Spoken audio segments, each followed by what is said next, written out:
દયા, ઈશ્વરની કૃપા મારા અને તમારા જીવન ઈશ્વરે પૂરી પાડી છે. અને દેવની દયા અને દેવની કૃપાને લીધે હું ને તમે બધા આપણે સલામત છે. હાલેલુયા. જગતમાં ઘણું સંકટ છે. બધા બોલે જગતમાં ઘણું સંકટ છે, ઘણું સંકટ છે. પણ દેવને ધન્ય છે કે તેણે મને ને તમને બચાવ્યા છે. દેવની કૃપા ના હોત તો આજે આ જગ્યા પર આપણે નહીં રહે, પણ દેવની કૃપાને લીધે જ આપણે બધા સલામતી અને સુરક્ષામાં છે. અને આ 2026મું વર્ષ ઈશ્વરે તમારા અમારા જીવનમાં એટલા માટે આપ્યું છે કે જે લોકો પ્રભુના રાજ્ય માટે અત્યાર સુધી તૈયાર થયા નથી, જેમ નમૂના સમયની અંદર ઈશ્વરે દૈવના લોકો પર દ્રષ્ટિ કરી ત્યારે લોકોની ચાલ બગડી ગઈ, વિચાર બગડી ગયા અને તેમનું કામ બગડી ગયું. અને નિરંતર જે માણસને ઈશ્વરે ઉત્પન્ન કર્યું હતું તે માણસે ઈશ્વરને બિલકુલ પસંદ નહીં એવું જીવન જીવીને પોતાના જીવનને ભ્રષ્ટ કરતા હતા. અને એ રીતે ઈશ્વરે તેમને જોયું ત્યારે ઈશ્વર હૃદયમાં ખેદિત થયો, બહુ જ ખેદિત થયો, બહુ જ ખેદિત થયો. એટલે દુઃખી થઈ ગયો. ખેદિત એટલે દુઃખી થઈ ગયો. કોણ દુઃખી થઈ ગયો? ઈશ્વર દુઃખી થઈ ગયો, દેવ દુઃખી થઈ ગયો કે હવે મારે શું કરવો છે આ લોકોને કે મેં મારા મહિમાના માટે ઉત્પન્ન કર્યા છતાં પણ મને અળગતા નથી ને મારો મહિમા કરતા નથી, મારી ઈચ્છાને જાણતા નથી અને હું જે જાણું છું તે કરતા નથી. હવે મારે શું કરવું? એના માટે પ્રભુ મન અંદર વ્યાકુળ થઈ ગયો અને દુઃખી થઈ ગયો. અને તેણે પોતાના મનમાં એક નિર્ણય લઈ લીધો કે હવે મારે શું કરવું જોઈએ. એમને મારે પૃથ્વી પરથી એકવાર મારે નાશ કરી દેવું છે અને નવી ઉત્પત્તિ બનાવવું જોઈએ. બીજી પ્રજાને ફરી એકવાર મારી એક નવી ઉત્પત્તિ કરવું જોઈએ. એના માટે ઈશ્વરે તેઓના માટે એક યોજના બનાવી અને તે પરિવારોને માટે ઈશ્વરે તક પણ આપી કે જેઓ લોકો પસ્તાવો કરીને બચી જાય અને પ્રભુના વચનને સ્વીકાર કરીને તો બચી જાય, પ્રભુની વાણી સાંભળે તો બચી જાય. પણ તેઓએ દેવની વાણી સાંભળી નહીં, દેવની વચન સ્વીકાર્યું નહીં. એટલા માટે દેવના લોકો દેવે ઉત્પન્ન કર્યા હતા પણ તે બધા લોકો નાશ પામી ગયા. દેવની કૃપા તેના માટે હતી પણ તે કૃપા તો સમજ્યા નહીં, એટલા માટે નાશ પામી ગયા. આજે પણ ઈશ્વરની કૃપા ઈશ્વરે આ માણસ જાતના માટે રાખી છે, પણ માણસ જાત દેવની કૃપાને નહીં સમજશે તો આજે પણ લોકો નાશ પામી રહેલા છે. અને પ્રભુનો સમય પૂરો થશે તો ઘણા લોકો પૃથ્વી પર રહી જશે અને તેઓ અનંતકાળના નાશ કે જે નર્ક છે તેમાં જશે અને ત્યાં રીબાશે. પણ જે વ્યક્તિઓ પ્રભુની વાતને ધ્યાન દેશે અને પ્રભુની વાણી સંભાળશે તો તે વ્યક્તિ આ ભયંકર પૃથ્વી પર 7 કલશ કાઢવાનું છે અને ત્યાર પછી આ ભયંકર સંકટ આવવાનું છે. એમાંથી તે લોકો બચી જશે અને જે નહીં ધ્યાન આપશે તે લોકોને તેની અંદર આ જીવન જીવવું પડશે, એને સંકટ ઉઠાવવું પડશે અને સંકટમાં તેમને નાશ થઈ જવું પડશે. એ ઈશ્વરે નિર્માણ કરી દીધું છે. નૂહના સમયમાં જે સમય નિર્માણ કર્યો હતો પણ લોકો નહીં સમજ્યા એટલે પ્રભુએ તે પરિપૂર્ણ કરી દીધો. આજે પણ પ્રભુ બોલ્યો છે અને પ્રભુ પૂરું કરવાનો છે. એટલા માટે વહાલાઓ આજે સવારે પ્રભુએ મને ને તમને તક આપી છે. ઈશ્વરે મને જે વચન આપ્યા છે હું તમારા સુધી લાવવા માંગુ છું. તમે દેવની વાણી સંભાળજો. મારું વચન નથી, ઈશ્વરનું વચન છે. હાલેલુયા. મારું વચન નથી, ઈશ્વરનું વચન છે. ઈશ્વર જે બોલે છે તે સાંભળવાનું છે. હાલેલુયા. આજે પ્રભુત પણ છે એટલા માટે થોડું ટૂંકું વચન કહીશ અને ત્યાર પછી પ્રભુત તરફ પણ આપણે આગળ વધીશું. હાલેલુયા.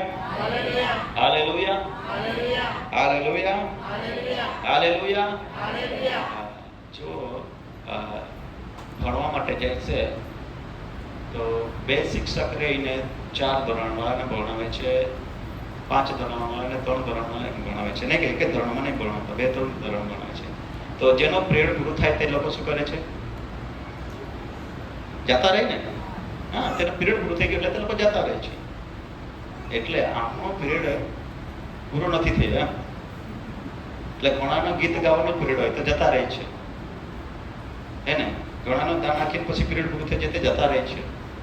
હું એમ કહું છું આવા લોકો ભક્તિ કરે છે. કોઈ લગ્ન પ્રસંગ, કોઈ મરણ પ્રસંગ અચાનક થઈ ગયું ને ત્યાં જવું જ પડે એવું છે તો જઈ શકે છે. પણ જગતના કામના માટે પણ પોતાના સમય જે ઈશ્વર આપ્યો તેને વ્યર્થ ગુમાવે છે. તો તેમના માટે દેવનું વચન અહીં લખવામાં આવ્યું છે કે એવો દેવના રાજ્યમાં વારસો પામશે. કે તેઓ નામની ભક્તિ કરે છે. કેવી? હાલેલુયા. Hallelujah, hallelujah. આપણા પાસે બધું જ હોય અને આપણો આત્મા છે તે નાશ પામે તો આપણને શું કહે? ફાયદો કરો, કશું જ ફાયદો નથી. આપણા પાસે ઘર છે, વાડી છે, બધું છે અને ગાડી બંગલા છે, બધું છે, પણ આપણા આત્માઓ નાશ પામે તો આપણને કઈ ફાયદો કરો? બંગલો બાંધેલો ફાયદો કરો? કશું ફાયદો નથી. એટલા માટે પ્રભુએ આપણા આત્માના કલ્યાણ માટે આ દિવસને આ સમય પ્રભુ આપે છે કે આપણા આત્માને માટે તૈયારી કરી લઈએ. હાલેલુયા. એના માટે તૈયારી કરીએ, આત્માના માટે તૈયારી કરી લઈએ. Hallelujah, hallelujah. કોના માટે તૈયારી કરીએ? આત્માના માટે તૈયારી કરીએ. આત્માના માટે તૈયારી નહીં કરીએ તો આ જગતમાં અહીંયા દેવનું વચન વાંચ્યું 90મા અધ્યાયમાં, ત્યાં પરમેશ્વરનું વચન એ પ્રમાણે કહે છે કે હે પ્રભુ, પેઢી દર પેઢી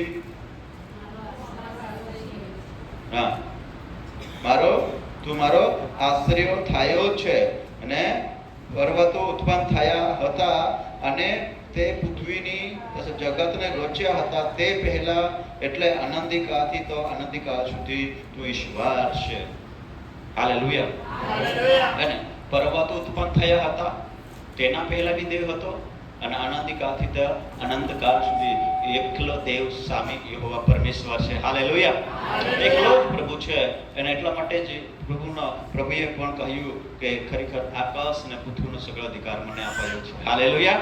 ઈશ્વરે કહ્યું કે આકાશ તથા પૃથ્વીનો અધિકાર મને અપાયો છે. અને સ્વર્ગમાં બી તેનો અધિકાર છે, પૃથ્વીમાં બી તેનો અધિકાર છે. Hallelujah, hallelujah. અને તે કહે છે કે દેવ આશ્રય થયો છે. શું થયો છે? આપણો આશ્રય, આપણો આશ્રય. દેવ આપણો આશરો થયો છે. આશરો બધા બોલે, દેવ આશ્રય થયો છે, આશ્રય થયો છે. એક વચન વાંચી લઈશું. એફએસી 2 અધ્યાય 11 થી પેલા વાંચીએ જલ્દી જેને મળે છે. એ માટે યાદ રાખો,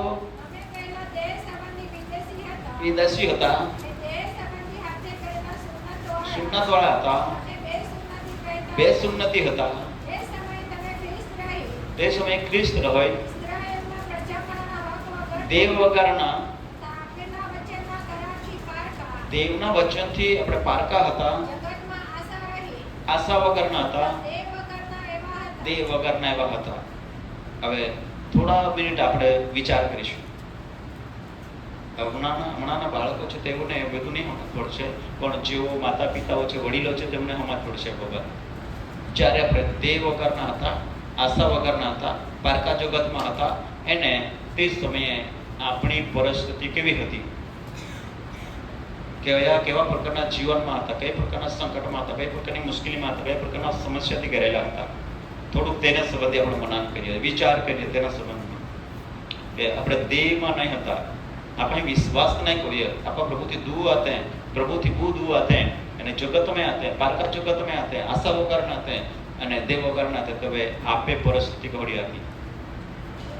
भाई कुछ ऐसे विचार पूरा पड़ा थे कोहड़ी आती पे परिस्थिति आप कया संकट में आते, कई मुश्किल में आते, कई समस्या में आते, तबे देव आपे आश्रय बनी गयो. आश्रय, हालेलुया. देव आपे आश्रय बनी गयो, आपात मदद कोई, देव आपे पे दया कोई, देव आपे सहाय कोई, देव आपे सहारो बनी गयो. कोई बनी गयो जब देव वगैरह ना आते हैं, जब बहुत दुखी रहते हैं, समस्या से घिराए रहते हैं, भूखमरा में आते हैं, संकट में आते हैं, रोड पर आते हैं, ककालते रहते हैं, અને આપે કોઈ આધાર ન હતો, અને તે સમયે દેવ આપે આશરો બની ગયો. હાલેલુયા. દેવ આપે આશરો બની ગયો. દેવ આપે સંકટ મારે છોડાવીએ, મુશ્કેલી મારે સમયે, બીમારી મારે છોડાવીએ, ગરીબાઈ મારે કાઢીએ, દરેક પરિસ્થિતિ મારે આપા દેવે કાઢી લીધે. અમે આપા દેવના પ્રિય બાળકો છે. Hallelujah, hallelujah. હવે આપણે દેવના પ્રિય બાળકો છે. કોણ છે? દેવના પ્રિય બાળકો છે. તો તે પેઢી દર પેઢી તે કૃપા કરે છે, તો દયા કરે છે. પ્રભુ દયાળુ છે તો દયા કરશે.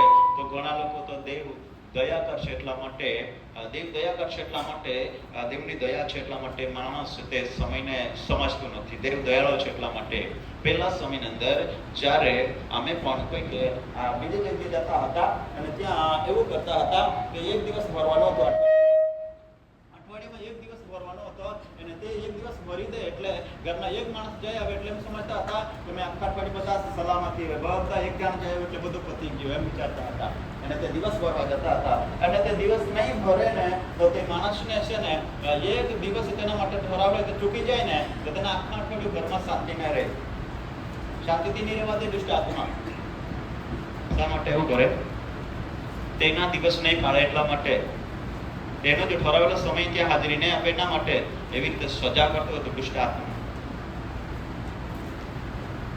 તો પ્રભુનું વચન આપણને કહે છે, યાદ રાખો, તે વગરના હતા ત્યારે, પારકા જગતમાં હતા ત્યારે આપણી પરિસ્થિતિ એવી હતી.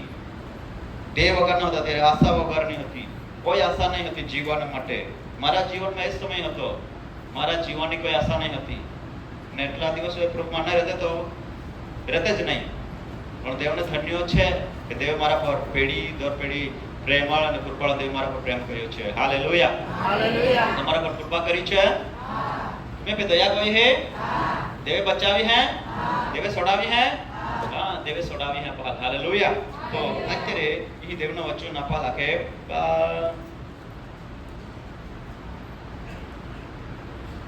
તું માણસને ધૂળમાં પાછો મેળવી દે છે, કેમ કે તારી દૃષ્ટિ 1000 વર્ષ વીતી ગયેલા કાલની જેવી છે.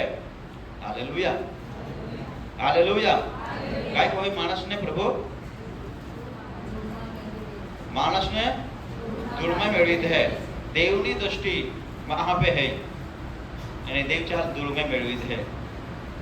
દેવા મરજી है ગોતે મારી પાસે ધૂળમાં મેળી જા. કેસ મેળી જા? ગોતે બોલે ધૂળમાં કેસે ધૂળમાં. ગોતે મહાલ દેવની મરજી है બધા પાછું ધૂળમાં મેળવી દી. પ્રભુએ ધૂળમાં રે બનાવ્યા અને પાછું આખે ધૂળમાં મેળવી દી. દેવે માટીમાંથી માણસને બનાવ્યો અને પ્રભુ કહે છે પાછું માટીમાં આને ઘોળાવી દઈશ, માટી બનાવી દઈશ. એ દેવની મરજી છે. હાલેલુયા. લખેલું છે કે હે મનુષ્ય પુત્રો પાછા ફરો. શું કરો? પાછા ફરો. એટલે મનુષ્ય પુત્રને પાછા ફરવા કહે છે અને જે શરીર છે એને ધૂળમાં મેળવવા કહે છે. હવે આપણે કોઈને ઓળખવું હોય તો આના તરફથી ઓળખીએ છીએ. કતાર ઓળખના કોડા તરફથી ઓળખી છે. ચા રૂપ કઈ ચહેરો છે ને ચહેરા પર ઓળખીતા છે ને, ચહેરા પર ઓળખીતા છે ને. હા માં એક દિવસ અમે બેની જાતે જતા તો ચાલ માં પરિવાર કુટુંબમાંથી બધા ના ઓળખે. બાકી તો મારે ગયો તો આખે ઇલીમાં બોઈયો હતી, બોઈયા દેખાડો લીમાં બોઈયો હતી. એલી મોટી બો એલી કોતીલી ગહાની પાસે આય પાસે ઓમાં આખે જાય જ ગયા તો જ લોકો દેખાય એટલે તો બહાજુરી ઘોડા પર ઓળખી ગયા. સિક્કા લપરે હે ને, સિક્કા પર ઓળખી જશે આપણા. સિક્કા પર ઓળખી પ્રભુ યા સિક્કા પરથી ને ઓળખે. પ્રભુ અપાલે યા સિક્કા પર ને ઓળખે. પ્રભુ અપાલે અંદરથી ઓળખે. Hallelujah, hallelujah, hallelujah, hallelujah, hallelujah, hallelujah. तो ये सिक्कल है, ये प्रभु का है, ये शरीर है, ये सिक्कल है, बहुत सुंदर चेहरा है, बहुत सुंदर है. अरे नाक भी लंबा है. मम्मी रोका पप्पा रोका बाकी ये कई कोरी देव धूल में मेळावी दी. कई कोरी देव धूल में मेळावी दे रही. बाकी जो ईश्वरना प्रतिमा प्रमाणे आत्मिक शरीर है, आत्मा ना अंदर है, आत्मा है, हमारा आत्मा है तो देवना आत्मा है. देव चा लखे हे राकेश भाई तू पाछो फर એટલે આ શરીર તો ઈ ખોડ્યા है પણ રાકેશ ભાઈ अंदर जीव है. कैसे है?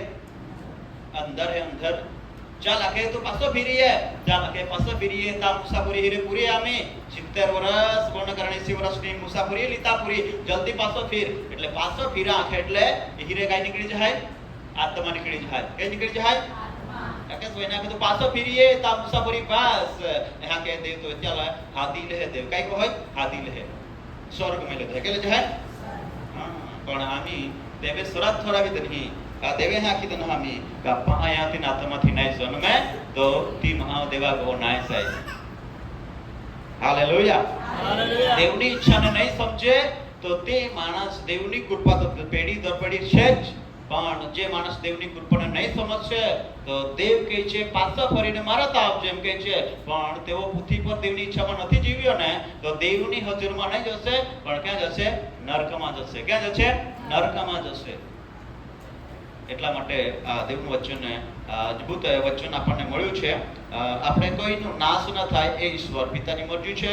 અને પ્રભુ આપણને આજે કંઈક બાબતો શીખવા માંગે છે અને કહે છે કે અમારા સર્વ દિવસ તારા રસમાં વીતી જાય છે અને નિશાસની પેટે અમારા વર્ષો પૂરા કર્યો છે હે ને પૂછીએ પે અમે વર્ષો આમાં નિશાસા ટકી ટકીને પૂરા કર્યો છે hallelujah hallelujah hallelujah hallelujah hallelujah hallelujah પૂછીએ પે માહુ નિશાસા ટકી ટકી જીવે है दुख बैठे संकट बैठे विपत्ति बैठे समस्या बैठी बैठी जीवी रोला है અને બેઠી બેઠી જીવી રોલા है એક દિવસે આ એક બેન બહુ વિશ્વાસુ હતા એનાથી છેલ્લે અંતે જે જીવન જીવનિકા હોય ત્યાં સુધી પીતી દેવાલ લહેકે જાગતી હતી જે પોતાનો ગાંવળ ખેકા માન ગઈકાલે બે કે આખ્યા કે તું માં માટે ચિંતામાં કહો તો અહીં દેવા ગયો જ્યાં ગયો તે હા તું વિશ્વાસમાં મજબૂત રોજે મેં દેવા પે થોડો વિશ્વાસ રાખ્યો થોડો તું વિશ્વાસમાં રોજે અને આપા મેળવો હે આખીને ગઈ આખે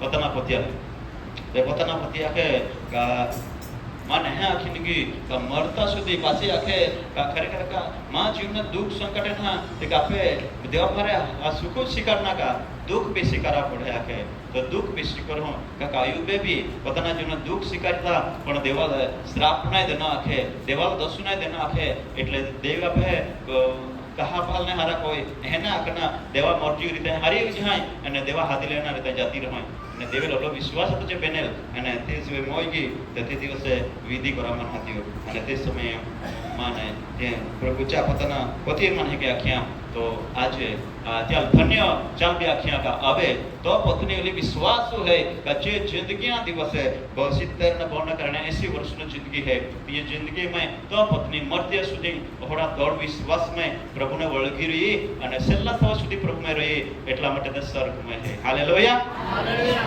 hallelujah hallelujah hallelujah hallelujah hallelujah hallelujah મસીહ કે હા એટલા માટે હવે ही मूसा इतिहासकारक लोक હતા જે પુસ્તક લખનારા અને જે ઘણા જ્ઞાની જાણનારા વ્યક્તિ હતા જાગતા પણ યોગી શાસ્ત્રમાં બધા દાઉદ જ લખી આખ્યા વજે બાકી એ હે કે લખલા આખે કા ઈ મૂસાઈ બા પુસ્તક લખી હા બરાબર હા એટલે ઘણા સેવકો દ્વારા લખવામાં રહે એટલે એ કે આખે કઈ મૂસાઈ બા લખ્યા એ 9મો અધ્યાય એને એ કે લખ્યા તો મુહે બાકે કે મૂસા ए प्रभु आमे जिंदगी में जात ही आमे जीवन में देह ने जात ही अमल गुण ना हिकाड़ी दे कहीं काड़ी दे बोले कहीं काड़ी दे